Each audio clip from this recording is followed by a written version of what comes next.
Innal hamdalillah nahmaduhu wa nasta'inuhu wa nastaghfiruhu wa natubu ilaih wa na'udzu billahi min syururi anfusina wa sayyiati a'malina. May yahdihillahu fala mudilla lahu wa may yudlil fala hadiyalah. Wa asyhadu an la ilaha illallah wahdahu la syarika lah wa asyhadu anna Muhammadan abduhu wa rasuluhu la nabiyya ba'dah. Ya ayyuhalladzina amanu taqullaha haqqa tuqatih wa la tamutunna illa wa antum muslimun. Fa inna asdaqal hadithi kitabullah wa khairal huda huda Muhammadin sallallahu alaihi wasallam wa syarrul umuri muhdatsatuha wa kullu muhdatsatin bid'ah wa kullu bid'atin dhalalah wa kullu dhalalatin finnar. Ma'asyiral muslimin, usikum wa nafsi bittaqwallah faqad fazal muttaqun. Di antara para rasul yang sangat dimuliakan oleh Islam adalah Nabi Isa alaihissalam. Saking begitu mulianya Nabi Isa, bahkan ada beberapa kemuliaan Nabi Isa yang tidak disebutkan dalam Injil-Injil yang diakui oleh mereka sekarang. Di antara keutamaan tersebut, misalnya dalam Al-Quran, Allah Subhanahu wa Ta'ala menyebutkan tentang keutamaan keluarga Imran. Bahkan ada namanya surat-surat Ali Imran. Bahkan ada surat khusus membahas tentang ibunya Nabi Isa, namanya surat Maryam. Ya. Padahal dalam Al-Quran sendiri tidak ada surat membahas tentang Bani Hashim, keluarganya Nabi Muhammad SAW, dan juga tidak ada surat membicarakan tentang Aminah, ibunya Nabi Muhammad SAW. Ini menunjukkan bagaimana pemulihan Islam terhadap Nabi Isa alaihissalam. Kemudian juga dalam Al-Quran disebutkan mukjizat yang luar biasa, yaitu Nabi Isa bisa berbicara ketika masih kecil. Wa yukallimul nasa fil mahdi wa kahla. Nabi Isa berbicara ketika masih kecil dan ketika dewasa. Allah menggandengkan antara ketika digendong dan ketika dewasa untuk menunjukkan pembicaraannya sama. Ketika masih kecil dia berbicara seolah-olah dia sudah dewasa tanpa ada perbedaan. Ya, tidak gagap ketika berbicara, tidak cadel ketika berbicara, tapi berbicara seperti layaknya orang dewasa. Ini mukjizat tidak disebutkan dalam Injil-Injil yang ada. Padahal mukjizat ini sangat penting karena ketika itu ibunya Isa alaihissalam yaitu Maryam bintu Imran dituduh berzina. Dan kita tahu dalam Bani Israel berlaku hukum had bagi orang pezina, apakah dirajam ataukah dicambuk. Sementara tidak ada argumentasi dari Maryam untuk bisa menyelamatkan dirinya karena dia datang dalam kondisi hamil. Argumentasi satu-satunya yang bisa menyelamatkan dia adalah Nabi Isa bisa berbicara untuk mensucikan ibunya dari tuduhan tersebut. Makanya ketika kaumnya berkata dalam Al-Quran, Allah kisahkan mereka berkata, Ya ukhta Haruna ma kana abuki imra'a saw'in wa ma kanat ummuki baghiyah. Wahai Maryam, bagaimana kau bisa berzina sementara ayahmu orang soleh dan ibumu bukan wanita pezina? Ya, apa kata Maryam? Fa asyarat ilaih. Maryam hanya nunjuk kepada Isa si kecil. Mereka bertanya lagi, kaifa nukallimu man kana fil mahdi sabiyya? Bagaimana kami bisa berbicara dengan anak yang masih kecil digendong? Tiba-tiba Nabi Isa berbicara untuk menunjukkan bahwasanya ibunya bebas dari tuduhan zina. Di antara keistimewaan yang disebutkan dalam Al-Quran tidak disebutkan dalam Injil-Injil yang ada. Allah menyebutkan tentang turunnya Maidah, hidangan dari langit. Ketika Allah berkata, qala Allah Isa bin Maryam, ya. Allahumma rabbana anzil alaina ma'idatan minas sama' takunu lana 'idan li awwalina wa akhirina wa ayatan mink warzuqna wa anta khairur raziqin. Ya Rabb kami, turunkanlah bagi kami hidangan dari langit sehingga menjadi hari raya bagi kami, bagi yang awal maupun yang akhir, dan sebagai tanda akan kekuasaanmu, dan berilah rezeki kepada kami, sungguhnya Engkau adalah pemberi rezeki yang terbaik. Oleh karena ini disebut dengan surat Al-Maidah karena ada ayat ini.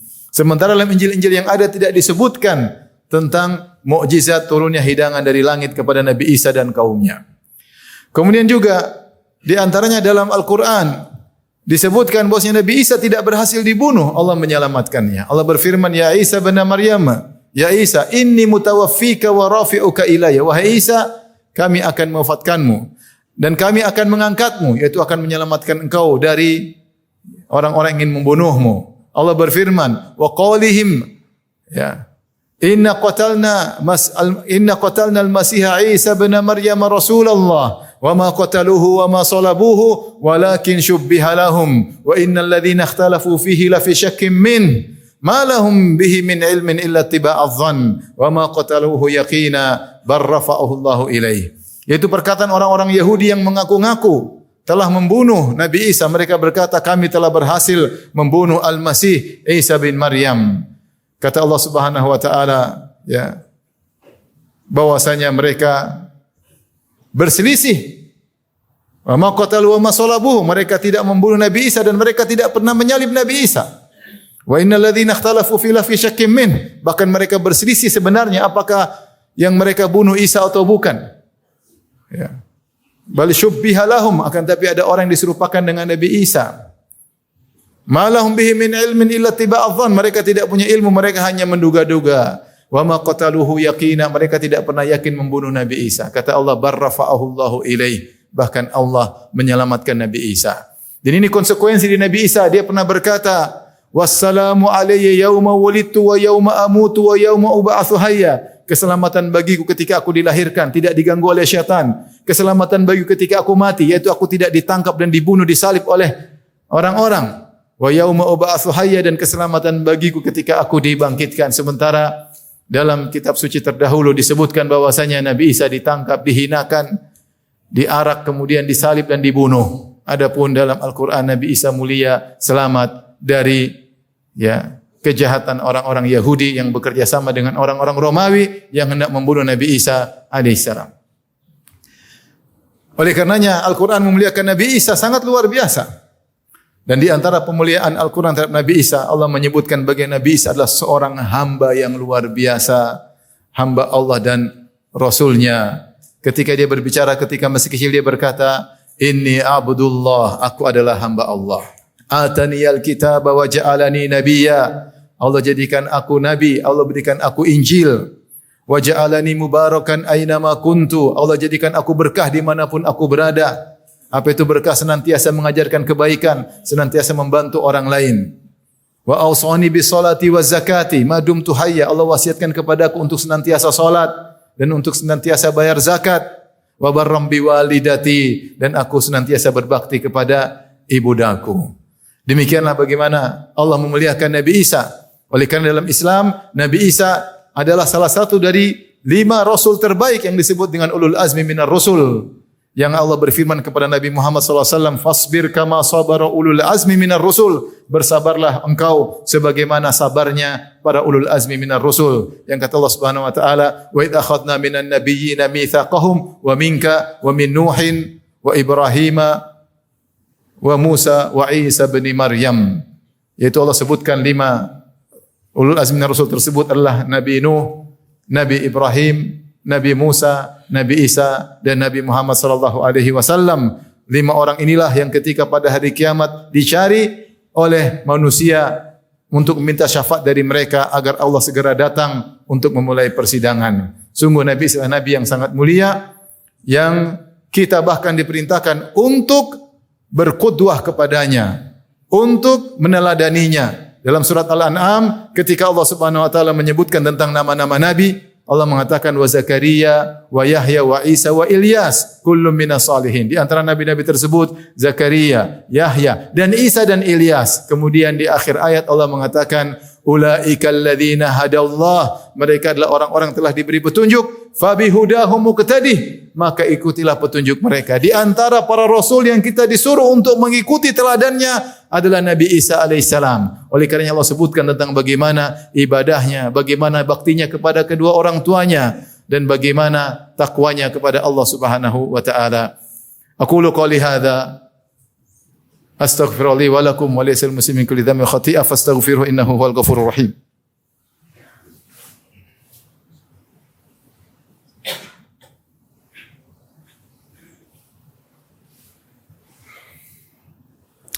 Alhamdulillah ala ihsanih, syukru lahu ala taufiqihi wa amtinani, asyhadu an la ilaha illallah wahdahu la syarika lahu ta'ziman li sya'nih, wa asyhadu anna Muhammadan abduhu wa rasuluhu da'ila ridwanih. Allahumma salli alaihi wa ala alihi wa ashabihi wa ikhwani. Ma'asyiral muslimin, sungguhnya para nabi dan rasul dimuliakan oleh Allah bukan hanya sebagai rasul tetapi juga sebagai para hamba. Kenapa? Mereka adalah orang-orang yang paling hebat dalam beribadah kepada Allah. Contohnya Nabi Muhammad SAW Beliau bukan hanya dipuji sebagai seorang rasul, bahkan dipuji sebagai seorang hamba. Bahkan dalam kondisi genting Allah sebutkan tentang sifat Nabi sebagai seorang hamba. Misalnya kata Allah, "Wa in kuntum fi raibin mimma nazzalna ala abdina fa'tu bi suratin min mithlih."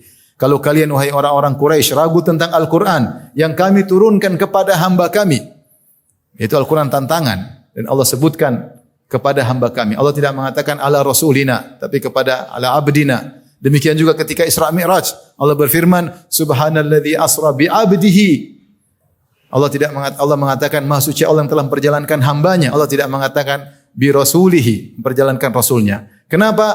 Karena Nabi Muhammad SAW selain menjadi seorang rasul, dia adalah seorang hamba yang paling kuat beribadah. Sampai beliau salat hingga kakinya bengkak-bengkak ketika ditanya, "Kenapa Anda selalu salat sampai bengkak-bengkak kaki sementara telah dijamin masuk surga?" Kata Nabi SAW, "Afala akunu abdan syakura." Bagaimana aku tidak menjadi hamba yang pandai bersyukur. Seluruh Nabi demikian. Mereka benar-benar mewujudkan ubudiyah, peribadatan, bahwasanya mereka adalah hamba yang sangat taat kepada Allah, kuat dalam beribadah, kuat dalam berdakwah, sangat sabar dalam menerima perintah-perintah Allah, sangat sabar dalam menerima takdir-takdir Allah Subhanahu wa taala. Mereka adalah para nabi, dipuji sebagai rasul dan dipuji sebagai hamba. Demikian juga Nabi Isa alaihissalam. Nabi Muhammad SAW kapan terpuji? Ketika dia sebagai hamba, ketika dia beribadah. Tapi kalau kita angkat derajat Nabi Muhammad sampai derajat Tuhan, maka tidak terpuji lagi. Bagaimana Nabi Muhammad? Kalau Tuhan kenapa diuji, kemudian sakit, kemudian sampai menangis ketika anaknya meninggal, ya. Kenapa sampai terluka? Kalau dia sebagai Tuhan, maka tercela Muhammad sallallahu alaihi wasallam. Tapi kapan kita puji dia? Ketika dia sebagai hamba, dia terluka, mengalami penderitaan dan dia sabar. Kita memujinya kenapa? Karena dia sebagai seorang hamba. Maka Nabi Isa alaihissalam terpuji sebagai seorang hamba. Maka dia mengatakan, "Ataniyal kitaba wa ja'alani," inni Abdullah, aku adalah hamba Allah. "Ataniyal kitaba wa ja'alani nabiyya." Allah telah berikan aku Injil dan Allah menjadikan aku seorang nabi. "Wa ja'alani mubarakan aina ma kuntu." Aku mengajarkan kebaikan, sebagai hamba mengajarkan kebaikan. Mubarakan, nafa'an lil ghair, dan senantiasa membantu orang lain. Nabi Isa sampai disebut dengan Al-Masih. Di antara tafsiran, Nabi Isa tidak menetap pada satu tempat tertentu, dia senantiasa berjalan berdakwah dan berdakwah. Dan dia sebagai terpuji sebagai hamba karena Allah mengatakan, ya ataniyal kitab, aku diberikan Injil. Kalau dia Tuhan, tentu dia tidak perlu bawa kitab suci, dia ngomong langsung. Tetapi dia seorang rasul, dia bawa kitab suci untuk sebagai hamba untuk menyampaikan dakwah kepada manusia. Kemudian wa awsani bis salati waz zakat. Nabi Isa orang yang paling kuat salat. Kalau Tuhan tentunya tidak beribadah, Tuhan diibadahi, tapi Nabi Isa mengatakan saya salat. Waz zakat, dan aku diwasiatkan untuk bayar zakat. Tentunya Tuhan tidak bayar zakat. Dia seorang nabi, dia bayar zakat. Wa barram bi walidati, dan aku berbakti kepada ibuku. Walam yaj'alni jabbaron syaqiyya, dan Allah tidak menjadikan aku sombong dan celaka. Jadi Nabi Isa menundukkan dirinya di hadapan ibunya. Tentunya kalau Tuhan tidak pantas untuk menundukkan dirinya, bahkan Tuhan Al-Jabbar yang maha tinggi, tapi Nabi Isa menundukkan dirinya untuk melayani ibunya karena dia seorang hamba. Karena dia seorang hamba. Maka Nabi Isa alaihissalam terpuji sebagai seorang hamba. Ketika dia dikejar-kejar, dia sabar. Sampai ingin dibunuh, dia sabar. Tapi seandainya dia sebagai Tuhan, masa dia makan? Masa dikejar-kejar dia tidak bisa melawan? Ngapain dia merendah kepada ibunya? Tentunya dia terpuji sebagai seorang hamba sebagaimana rasul-rasul yang lainnya. Mal Masihu ibn Maryam illa rasulun qad khalat min qablihi rusul wa ummuhu siddiqah. Tidaklah Isa bin Maryam kecuali hanyalah seorang rasul sebagaimana rasul-rasul sebelumnya, dan ibunya adalah wanita yang sangat jujur. Kana yakulani ta'am. Mereka berdua makan makanan sebagai bukti mereka adalah seorang hamba. Oleh karenanya dalam Al-Qur'an Allah menunjukkan sifat kehambaan Nabi Isa alaihissalam. Karena dia terpuji sebagai seorang hamba, bukan sebagai Tuhan. Justru kalau dia sebagai Tuhan dengan sifat-sifat kemanusiaan, maka dia tercela. Allah berfirman, la yastankifal masihu ayyakuna abdal lillah walal malaikatul muqarrabun. Nabi Isa tidak pernah sombong untuk menjadi hamba Allah. Demikian juga para malaikat yang dekat dengan Allah tidak pernah sombong untuk ibadah dan menjadi hamba Allah Subhanahu wa taala. Oleh karenanya di akhirat kelak, ketika di hari pembalasan Allah menghadirkan Nabi Isa alaihissalam di hadapan seluruh pengikutnya. Lantas Allah berkata, "Ya Isa, ya. Ha anta qulta lin-nasi ittakhiduni wa ummiya ilahaini min dunillah." Idz qala Allah ya Isa ibn Maryam a anta qulta lin-nasi ittakhiduni wa ummiya ilahaini min dunillah. Ketika Allah berkata kepada Nabi Isa, "Wahai Isa, apakah kau pernah berkata kepada manusia, kepada pengikutmu, jadikanlah aku dan ibuku dua Tuhan selain Allah?" Nabi Isa mengingkari. "Subhanaka ma yakunu li an aqula ma laisa bihaq." Maha suci Engkau ya Allah, tidak pantas bagiku untuk mengucapkan perkataan yang tidak hak. In kuntu qultuhu faqad alimta. Kalau saya pernah ngomong begitu, tentu Engkau tahu ya Allah. Ta'lamu ma fi nafsi wa la a'lamu ma fi nafsik. Engkau tahu apa yang ada dalam jiwaku dan aku tidak tahu apa yang pada jiwamu. Innaka anta 'allamul ghuyub. Engkau Maha mengetahui segala yang gaib. Ma qultu lahum illa ma amartani bihi. Ani ibudullaha rabbi wa rabbakum. Yang aku katakan mereka tidak lain kecuali yang kau perintahkan kepadaku. Sembahlah Allah, Tuhanku dan Tuhan kalian. Itulah perkataan Nabi Isa. Dia berlepas diri dari miliaran manusia yang pernah menyembahnya. Pada hari kiamat kelak, ketika miliaran orang tersebut berharap untuk ditolong oleh Nabi Isa alaihissalam malah berlepas diri dari mereka karena dia tidak pernah mengajarkan manusia untuk menyembahnya. Dia hanyalah seorang hamba Allah Subhanahu wa taala. Yang dia dakwahi adalah tauhid. Nabi Isa berkata, ya, wa qala al-Masihu ya bani Israil a'budullaha rabbi wa rabbakum. Dan berkata Al-Masih kepada Bani Israel, wahai Bani Israel, sembahlah Allah, Tuhanku dan Tuhan kalian. Innahu may yusyrik billahi faqad harramallahu alaihi al-jannah. Sungguhnya siapa yang berbuat syirik kepada Allah, maka Allah haramkan surga baginya. Wa ma'wahun nar, dan tempat kembali neraka jahanam. Wa malidh zalimina min ansar, dan tidak ada penolong bagi orang-orang yang musyrikin dalam neraka jahanam. Ini sudah pernah disampaikan Nabi Isa alaihissalam. Dia sudah menegakkan hujah kepada kaumnya untuk menyembah hanya kepada Allah Subhanahu wa taala. Maka pada hari kiamat dia berlepas diri dari semua kesyirikan yang dilakukan orang-orang kepada dirinya. Semoga Allah Subhanahu wa taala menjadikan kita tetap di atas tauhid dan wafat di atas tauhid dan bertemu dengan Allah di atas tauhid. Innallaha malaikatahu yusalluna 'alan nabi ya ayyuhalladzina amanu sallu 'alaihi wa sallimu taslima.